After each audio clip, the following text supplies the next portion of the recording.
रोहन एक फ्लैट खरीदता है किराए पर देने के लिए। आदित्य उतने ही पैसे म्यूचुअल फंड के इंडेक्स फंड में लगा देता है। दोनों को लगता है कि उन्होंने समझदारी वाला फैसला लिया है। दोनों गलत हैं, क्योंकि एक ने अपना समय गिनना भूल दिया और दूसरे ने कंपाउंडिंग की असली ताकत को कम आंक लिया। और जब आप 20 साल बाद असली हिसाब लगाओगे तो फर्क सामने आएगा, वो आपका दिमाग हिला देगा। चलिए इसे बराबरी से शुरू करते हैं। रोहन और आदित्य दोनों के पास 10-10 लाख रुपए की बचत है। दोनों साल के 6 लाख रुपए कमाते हैं। दोनों की उम्र एक जैसी है। दोनों एक ही शहर में रहते हैं। दोनों की फाइनेंशियल शुरुआत भी एक जैसी है। फर्क सिर्फ इतना है कि इन 10 लाख रुपयों का वो क्या करते हैं। रोहन इसे इस्तेमाल करता है एक 40 लाख के फ्लैट की डाउन पेमेंट के तौर पर, यानी 20% अपनी जेब से, बाकी बैंक लोन से। आदित्य वही 10 लाख रुपए एक निफ्टी इंडेक्स फंड में डाल देता है और भूल जाता है। कोई किराएदार नहीं,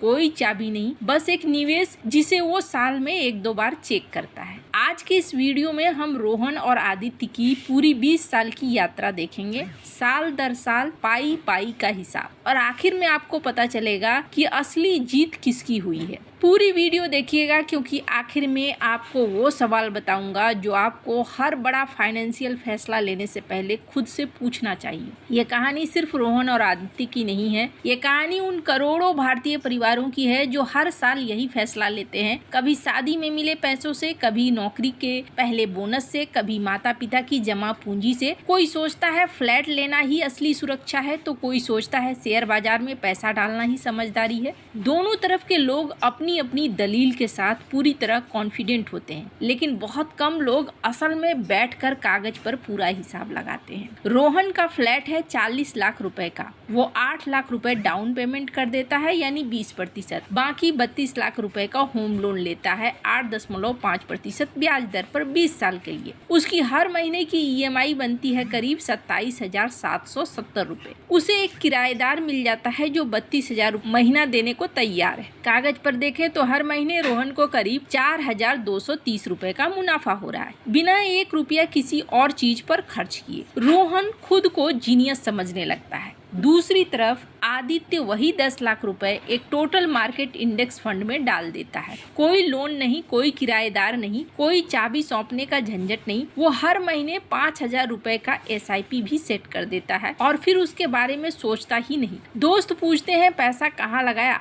वो कहता है इंडेक्स फंड में। लोग सिर हिलाते हैं और बात बदल देते हैं, किसी को इम्प्रेस नहीं होता। पहले ही दिन रोहन के पास एक घर है, एक किराएदार है और पार्टी में सुनाने के लिए एक कहानी। आदित्य के पास बस एक डीमेट अकाउंट है और एक कंफर्मेशन ईमेल है। फीलिंग के मामले में तो कोई मुकाबला ही नहीं, लेकिन फीलिंग और मैथ दो बिल्कुल अलग अलग चीजें हैं। सोचिए किसी शादी की पार्टी में क्या होता है। कोई पूछता है भाई कहाँ रहते हो अभी। रोहन गर्व से कहता है अपना फ्लैट लिया है, किराए पर दिया हुआ है। तुरंत तारीफों की बौछार शुरू हो जाती है। वाह बहुत बढ़िया, तुमने तो सही टाइम पर फैसला ले लिया। अब वही सवाल अगर आदित्य से पूछा जाए तो वो कहे मैंने इंडेक्स फंड में पैसा लगाया है, तो कमरे में अजीब सी खामोशी छा जाती है। कोई पूछता भी नहीं आगे। कोई एक चीज आंखों से दिखती है, दूसरी सिर्फ एक स्क्रीन पर नंबर है, और हमारा दिमाग हमेशा उसी चीज पर भरोसा करता है जिसे वो देख सकता है और छू सकता है। शुरुआती सालों में रोहन एक असली मकान मालिक की जिंदगी जी रहा है। हर महीने की पहली तारीख को किराया उसके खाते में आ जाता है। ऑफिस जाते वक्त वो अपनी बिल्डिंग के सामने से गुजरता है और सोचता है ये मेरा है। इनकम टैक्स रिटर्न भरते वक्त वो होम लोन के ब्याज पर छूट भी क्लेम करता है, जिससे उसका टैक्स थोड़ा कम हो जाता है। हर EMI के साथ उसकी इक्विटी बढ़ रही है। आसपास के फ्लैट्स की कीमतें भी धीरे धीरे ऊपर जा रही है। ये सब उसे बहुत असली, बहुत ठोस, बहुत समझदारी भरा लगता है। आदित्य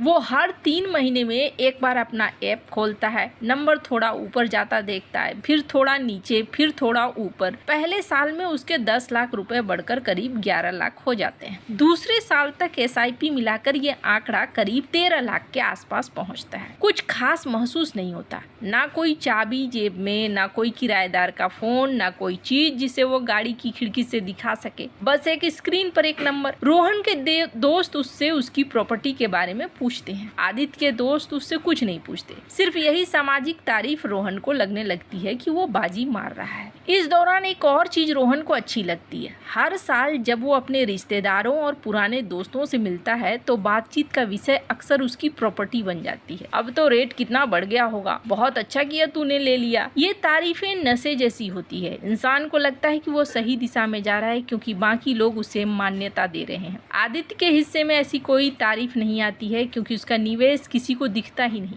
लेकिन दिखने और बढ़ने में फर्क होता है। कई बार जो चीज सबसे कम दिखती है वही सबसे ज्यादा बढ़ रही होती है। अब असली हिसाब देखते हैं। तीसरे साल तक रोहन ने 3 साल में करीब 11,52,000 रुपए किराए के रूप में जमा किए। उसकी ईएमआई की कुल भुगतान रहा करीब 9,99,720 रुपए, यानी ऊपर से देखें तो बचत हुई करीब 1,52,000 रुपए की। सुनने में शानदार लगता है जब तक आप बाकी सब कुछ घटा नहीं देते। प्रॉपर्टी टैक्स हर साल करीब 15,000 रुपए, इंश्योरेंस पर 5,000 रुपए और जुड़ते हैं। इस बीच एक वाटर हीटर खराब हो गया, 15,000 रुपए का खर्चा। छत से पानी टपकने लगा, 35,000 रुपए में ठीक कराना पड़ा। 2 किराएदारों के बीच 1 महीने का गैप आ गया जिसमें न किराया मिला, 32,000 रुपए का नुकसान, और उसके ऊपर सफाई और ब्रोकरेज में 8,000 रुपए अलग से गए। प्रॉपर्टी मैनेजमेंट का काम रोहन खुद संभालता है पैसे बचाने के लिए, लेकिन इसका मतलब है रात 10 बजे किराएदार का फोन आना, वीकेंड पर फ्लैट दिखाना, लंच ब्रेक में प्लम्बर से बात करना, यानी वो बिना तनख्वाह के एक पार्ट टाइम नौकरी भी कर रहा है। सारे असली खर्चे घटाने के बाद 3 साल में रोहन का असली नेट प्रॉफिट सिर्फ करीब 2,000 से 3,000 रुपए। वो 1,52,280 रुपए नहीं है जो कागज पर ही दिख रहे थे, और इसमें उसके खुद के 1 घंटे की कीमत जोड़ी भी नहीं गई है। आदित्य ने इस बीच अपने 10 लाख के अलावा 1,80,000 रुपए SIP के जरिए जमा किए। औसतन 12% सालाना रिटर्न के हिसाब से तीसरे साल तक उसका पोर्टफोलियो पहुंच चुका है करीब 15 लाख रुपए के आसपास। ना कोई फोन कॉल, ना कोई इमरजेंसी, ना कोई घंटा बर्बाद। ये जो किराए वाला नंबर है ना, यही वो नंबर है जिसकी हर कोई बात करता है। यही नंबर रियल एस्टेट के सेमिनार में बताए जाते हैं। यही नंबर आपका मकान मालिक दोस्त पार्टी में डींगे मारते हुए सुनाता है। लेकिन जो कोई नहीं बताता है वो ये है कि उस किराए के नंबर में से कितना कुछ निकल जाता है इससे पहले कि आपके हाथ में कुछ बचे। वैकेंसी औसतन एक रेंटल प्रॉपर्टी साल में करीब 1 महीना खाली रहती है। ये कोई आफत नहीं है, लेकिन ये एक पूरी EMI है जिसके सामने कोई इनकम नहीं है। मेंटेनेंस, रिपेयर, आम तौर पर प्रॉपर्टी की कीमत का 1 से 2% हर साल इसमें चला जाता है। फ्लैट पर ये 40,000 से 80,000 रुपए सालाना बैठता है। कभी 2,000 का नल ठीक कराना, कभी अचानक 50,000 का AC या गीजर बदलना, ठीक तब जब सबसे ज्यादा जरूरत हो और किराएदार धमकी दे रहा हो कि वो छोड़कर जा रहा है। बड़े खर्चे, छत वायरिंग, प्लम्बिंग, ये सब कुछ सालों बाद बदलने ही पड़ते हैं। ये पक्के भविष्य के खर्चे हैं और ये एक साथ बड़ी रकम में आते हैं, 1 से 3 लाख रुपए तक। अगर आप हर महीने इसके लिए अलग से पैसा नहीं रख रहे हैं तो आप बिजनेस नहीं चला रहे हैं, आप किस्मत के भरोसे बैठे हैं। और फिर आता है वो रिस्क जिसकी बात कोई नहीं करना चाहता, खराब किराएदार। कोई किराएदार जो किराया देना बंद कर दे, और भारत में उसे निकालने की कानूनी प्रक्रिया कितनी लंबी हो सकती है ये तो हम सब जानते हैं। महीनों का किराया डूब सकता है, ऊपर से वकील की फीस अलग। एक ऐसी घटना पूरे साल का मुनाफा साफ कर सकती है। और इन सब के अलावा एक और बात जो शायद सबसे ज्यादा थका देती है, मानसिक बोझ। हर बार जब मौसम बदलता है और बारिश शुरू होती है, रोहन के दिमाग में एक चिंता उभर आती है, कहीं छत से पानी तो नहीं टपक रहा। जब भी किराएदार का नाम फोन पर फ्लैश होता है, दिल में एक हल्की सी घबराहट होती है, अब क्या प्रॉब्लम आ गई होगी। ये मानसिक किराया कहीं भी हिसाब में नहीं जुड़ता, लेकिन ये असली है और ये सालों तक चलता रहता है। 5वें साल तक रोहन मकान मालिक होने की असली सच्चाई में गहरे उतर चुका है। ये उसका तीसरा किराएदार है। छत की मरम्मत में 85,000 रुपए और गए, एक प्लम्बिंग इमरजेंसी में 14,000 रुपए, और 1 महीने फ्लैट खाली भी रहा। उसने किराया बढ़ाकर 39,000 रुपए कर दिया, जिससे थोड़ी राहत मिली, लेकिन प्रॉपर्टी टैक्स और इंश्योरेंस भी साथ साथ बढ़ गए। असली कैश ऑन कैश रिटर्न, यानी जो पैसा उसने लगाया उसके मुकाबले जो पैसा उसकी जेब में आया, वो घूम रहा था सिर्फ 3 से 5% के आसपास। बुरा नहीं है, लेकिन वो 15 से 20% रिटर्न बिल्कुल नहीं जो उसने अपनी पार्टी में दोस्तों को बताया था। आदित्य अब कुछ नहीं कर रहा। उसका पोर्टफोलियो 10 लाख से बढ़कर 7वें साल तक पहुंच चुका है, करीब 27 से 30 लाख के बीच में। मंथली SIP मिलाकर। उसने ना कोई स्टॉक चुना, ना मार्केट टाइम किया, कुछ नहीं किया सिवाय इसके कि उसने पैसे को छेड़ा नहीं। कंपाउंडिंग तेज होने लगी। अब उसके पुराने मुनाफे पर बना नया मुनाफा उसकी असली जमा राशि से भी बड़ा होने लगा। यहाँ जो हो रहा है वो समझिए, रोहन की दौलत बढ़ रही है लेकिन खर्चों के बाद धीरे धीरे, और इसमें हर वक्त ध्यान देना पड़ता है। आदित्य की दौलत एक कर्व में बढ़ रही है, शुरू में धीरे, फिर तेज, फिर और तेज। कंपाउंडिंग पहले 5 साल बोरिंग लगती है और अगले 15 साल हैरान कर देती है। 10वें साल तक रोहन की प्रॉपर्टी की कीमत बढ़कर हो चुकी है करीब 62 से 65 लाख रुपए। बचा हुआ लोन बैलेंस है करीब 22 लाख रुपए, यानी उसकी इक्विटी बनती है करीब 40 से 43 लाख रुपए। 10 साल में सारे असली खर्च, ब्याज, टैक्स, इंश्योरेंस, रिपेयर, वैकेंसी, बड़े खर्च सब घटाने के बाद रोहन की जेब से डाउन पेमेंट के अलावा जो अतिरिक्त पैसा गया वो है करीब 1.5 से 2.5 लाख रुपए। आदित्य का पोर्टफोलियो हर महीने 5,000 रुपए के लगातार SIP और औसतन 12% सालाना रिटर्न के साथ 10वें साल तक पहुंचता है करीब 42 से 46 लाख रुपए। उसने कुल मिलाकर लगाए थे 10 लाख शुरुआत में और करीब 6 लाख SIP के जरिए, यानी कुल 16 लाख। बाकी सब कुछ शुद्ध कंपाउंडिंग है और उसने इसके लिए एक भी वीकेंड बर्बाद नहीं किया। 10वें साल तक दोनों की कुल दौलत हैरानी के हद तक करीब बराबर है। रोहन शायद लिवरेज की वजह से थोड़ा आगे है, लेकिन याद रखिए रोहन ने इसके लिए सैकड़ों घंटे लगाए हैं, लाखों का कर्जा उठाया है और अपना पूरा निवेश एक ही एसेट, एक ही शहर, एक ही जगह लगा रखा। आदित्य का पैसा सैकड़ों कंपनियों में बटा हुआ है और उसने कभी एक रात भी नींद नहीं गंवाई इसकी वजह से। अब आती है वो जगह जहाँ ये कहानी पूरी तरीके से अलग हो जाती है। 20वें साल तक रोहन की प्रॉपर्टी की कीमत पहुंच चुकी है करीब 1.1 से 1.3 करोड़ रुपए। उसका लोन पूरी तरह चुक चुका है या चुकने वाला है। उसकी इक्विटी है करीब 1 से 1.3 करोड़ रुपए। इस बात पर निर्भर करते हुए कि मार्केट कैसा रहा। इस पूरे समय में वो किराया भी जमा करता रहा, लेकिन 20 साल के मेंटेनेंस, रिपेयर, टैक्स, इंश्योरेंस और कम से कम एक बड़ी रिनोवेशन के बाद उसका कैश फ्लो से हुआ शुद्ध मुनाफा शायद 8 से 15 लाख के आसपास, कहीं ज्यादा गर्म मार्केट में, कहीं कम अगर मार्केट फ्लैट रहा तो। आदित्य के पोर्टफोलियो में औसतन 12% सालाना रिटर्न और 5,000 रुपए मंथली SIP के साथ उसके शुरुआती 10 लाख रुपए बढ़कर पहुंच चुके हैं करीब 95 लाख से 1.1 करोड़ रुपए तक। इसमें कुल निवेश हुआ करीब 22 लाख रुपए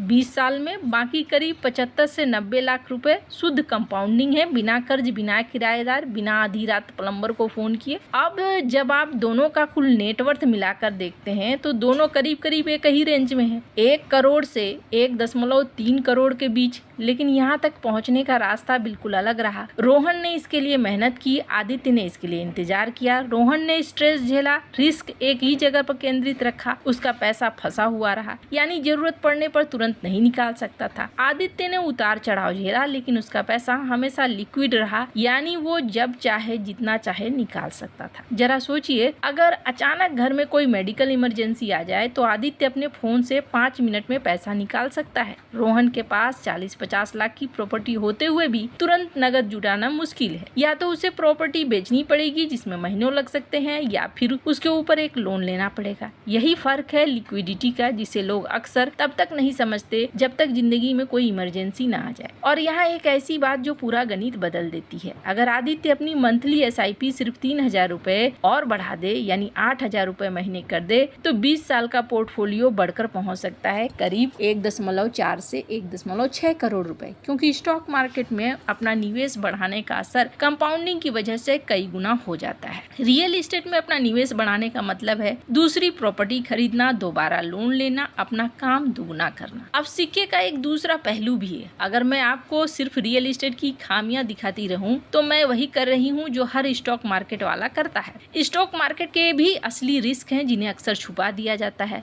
वॉलेटिलिटी बहुत क्रूर होती है। 2008 में मार्केट करीब 55 से 60% तक गिरा। 2020 के कोविड क्रैश में कुछ ही हफ्तों में निफ्टी करीब 38% गिर गया था। अगर आदित्य के पोर्टफोलियो में 30 लाख रुपए पड़े हों और वो कुछ हफ्तों में गिरकर 19 लाख हो जाए तो ये सिर्फ स्क्रीन पर एक नंबर नहीं है, ये दिल दहला देने वाला अनुभव है। और डेटा साफ करता है कि ज्यादातर छोटे निवेशक क्रैश के दौरान घबरा कर बेच देते हैं और रिकवरी के बाद वापस खरीदते हैं, यानी नुकसान को पक्का कर लेते लेते हैं ठीक सबसे गलत वक्त पर। कोई कैश फ्लो नहीं। रेंटल प्रॉपर्टी की तरह इंडेक्स फंड आपको हर महीने कोई चेक नहीं भेजता जिसे आप खर्च कर सकें। डिविडेंड मिलते हैं लेकिन टोटल मार्केट फंड में बहुत मामूली होते हैं, साल के 1 से 1.5% के आसपास। 30 लाख रुपए पर यानी महीने के करीब 3,000-4,000 ये किसी तनख्वाह की जगह नहीं ले सकते। कोई लिवरेज नहीं। आदित्य ने 10 लाख रुपए से 10 लाख रुपए के ही एसेट्स कंट्रोल किए। रोहन ने 10 लाख रुपए से 50 लाख रुपए के एसेट्स कंट्रोल किए, यानी 1:5 का लीवरेज। ये लीवरेज तब तक ताकतवर साबित होता है जब प्रॉपर्टी की कीमतें बढ़ती है, और यही सबसे बड़ी वजह है कि भारत में आज भी ज्यादातर लोगों की सबसे बड़ी संपत्ति उनका घर होती है, ना कि उनका शेयर पोर्टफोलियो। और होम लोन के ब्याज पर मिलने वाली टैक्स छूट इनकम टैक्स के सेक्शन 24 के तहत है। ये एक ऐसा फायदा है जो शेयर बाजार के निवेशकों को सीधे तौर पर नहीं मिलता। रियल एस्टेट कब जीतता है? रियल एस्टेट कुछ खास हालातों में साफ तौर पर जीतता है। अगर आप ऐसे मार्केट में हैं जहां किराए और प्रॉपर्टी की कीमत का अनुपात मजबूत है, यानी महीने का किराया प्रॉपर्टी की कीमत का कम से कम 0.6 से 0.8% है, तो कैश फ्लो का गणित शुरू से ही आपके पक्ष में काम करता है। अगर आप इसे एक साइड हसल की तरह नहीं बल्कि एक असली बिजनेस की तरह ट्रीट करने को तैयार हैं, किराएदार को ध्यान से चुनना, बड़े खर्चों के लिए हर महीने अलग से पैसा रखना, सिस्टम बनाना, तो रिटर्न शेयर बाजार से आगे निकल सकता है, खासकर लीवरेज की वजह से। अगर आप ऐसी स्ट्रेटजी अपनाते हैं जैसे एक फ्लैट में खुद रहना, दूसरा हिस्सा किराए पर देना, तो आप अपने खुद के रहने का खर्चा लगभग शून्य कर सकते हैं, साथ ही इक्विटी भी बना सकते हैं। ये कुछ ऐसा है जो सिर्फ शेयर बाजार से मुमकिन नहीं है।